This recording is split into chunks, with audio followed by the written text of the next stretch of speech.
Alright, good morning or good afternoon or let's say good evening sa mga nakikinig sa ngayon o nanonood. Ako po si Sir Vincent, ang OIC, Assistant Principal ng isang paaralan dito sa Las Marinas. And as of this moment, kami po ay ongoing sa aming major review. And since ako lang po yung rater and my principal is the approving authority, so talagang nag-i-strategies ako kung paano mapapadali ang aking trabaho. Okay, sa ngayon po ay tutulungan ko kayo kung paano mapapadali, lalo na yung mga ano diyan, mga raters, kung paano mapapadali ang kanilang trabaho. Okay? And of course, yung sa ating mga teachers din, okay? Na proficient. So, ibig sabihin, proficient, that is teachers 1 to 3. Okay?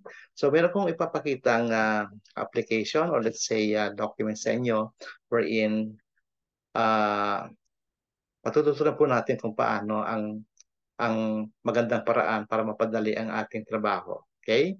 So allow me to share my screen. Okay.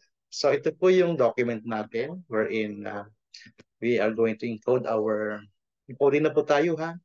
So dito po sa ating mga sheets ay pupunta po tayo sa may encoding part. So ito na po yung encoding part wherein you can type your name, your position, your school, and your division office, your rating period. So sa kabilang side ay of course yung rater po natin, ilalagay po yung position niya, tapos date of review and the approving authority. So the approving authority is your principal. So tingnan natin. So naglagay na ako kanina dito. So tanggalin muna natin. Yan. So we have here the weight per objective. So from objective one to objective 14, 7% po sila. Yung 15 naman ay 2%. So, ibig sabihin, 100% po lahat yan. In the next column, we have number of MOV. So, ibig sabihin yung MOV number, uh, indicators numbers 1 to 3 ay tig-dalawa yan na MOV. And the rest, isa lang, depende yan sa hinihingi ng ating mga indicators. So, tigdalawa kasi COT1, COT2 yung ating indicators 1 to 3. Let's say, anong rating mo doon sa iyong indicator 1, we have 7. Tapos yung COT2 mo, another 7. Okay? Yan. So, ibig sabihin, perfect siya. Don't worry, basta i-type mo lang kung ano yung rating mo, anong rate mo. And then, siya nang bahala dyan kasi naka-formula naman siya. So, kung napansin mo dito sa ating efficiency, wala po siyang formula. Kasi nag-automatic. So, ibig sabihin yan, if your rating is 7, ipagpalagay mo ng yan ay 5 as perfect score na rin. Okay? So, ganun po siya. And then, kung dito naman, sa iyong indicator number 2, CO2 mo ay 6, tapos CO2 mo ay 6 pa rin. So, napansin mo, may 4 na quality. Okay? Kasi divided by 2 lagi yan. So, kung titignan natin, 6 plus 6 equals 12 divided by 2, 6. So, ang quality mo, base doon sa 7% na bigat niya ay 4. Okay? So, pagpalagay na natin, yan ay sa quality po pwedeng ang lumabas dyan ay 5, 4, 3, 2, 1. Pero sa efficiency, bawal po ang even number. Okay? So, ibig sabihin 5, 3, and 1. So, ibig sabihin dyan, kung yan ay 4, depende yan sa bracket ng ano. Okay? You may consult the RPMS kasi may ano yun, may interval kung kailan ka pwede mag-rate ng 5 o ng 3 o kay 1. So, tingnan natin. So, kung ito ay 3, ayun. Ando na yung total sa dulo. Another 1, 5, kaya hindi ka pa marunong. Tapos naging 7. Yan. Tapos syempre, ganyan pa rin 3 yan kung yun ang applicable sa kanya. Okay? Medyo makati ang kinalamunan. Okay, so ganun lang po yung pwede niyong gawin. Okay? Hanggang sa matapos po ninyo.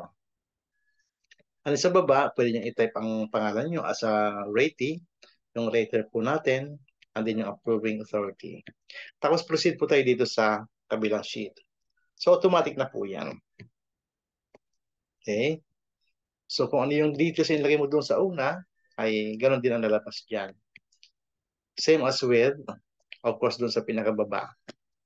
Okay? Mag-appear na po dyan. Automatic. Wala kang pwedeng galawin niya kasi naka-hide na ang kanyang ano. So mag-appear lang po siya dyan. Yan. Pag idalaw mo yan, ibig sabihin masisira siya. Okay? So, kung ano yung lumabas dito ay base yan doon sa encoding sheet. Okay? So, hanggat maaari, huwag niyo na pong gagalawin yan. And then, kung okay na yan, pumunta na po kayo dito. You just type the MOVs that you have used. Okay? So, halimbawa, COT1, COT2. So, ano yung kailangan natin ano doon? Lesson plan. Okay? Ang ating MOV. And the rating sheet. Mahalagang i-attach din po natin ang lesson plan. So, ibig sabihin, yung indicators 1 to 3, kung pwedeng ilagay yung ano dyan, ang ating MOV ay sa indicator 1 po pwedeng 4. So, tiga-4 sila. Kung ang ilagay natin ay dalawa doon sa encoding area o encoding sheet, ganun din lang ang lalabas dito. Okay? So, ang mahalaga, dapat i-label natin kung ano yung mga ating mga MOVs na ginamit. And then, ito na po siya, yung ating sumunod. So, ito yung ating tawag dyan ay part 2, yung competencies natin. So, core behavioral competencies, yung core skills natin. So, i-check mo lang din yan. Kasama na dyan yung, ano, yung ating summary. Okay? I-click mo lang po yung mga circles na yan. Sorry, it's a rectangle. It's a square. Okay? Ano pag okay na, kahit ilan dyan pwede mong i-check. Okay? I-click. And then proceed here. Ito yung pinaka-last. So, kung ikaw ay nag-check doon, most likely, halimbawa, check mo yan lahat. Tignan natin kung may mag-a-appear doon. Okay?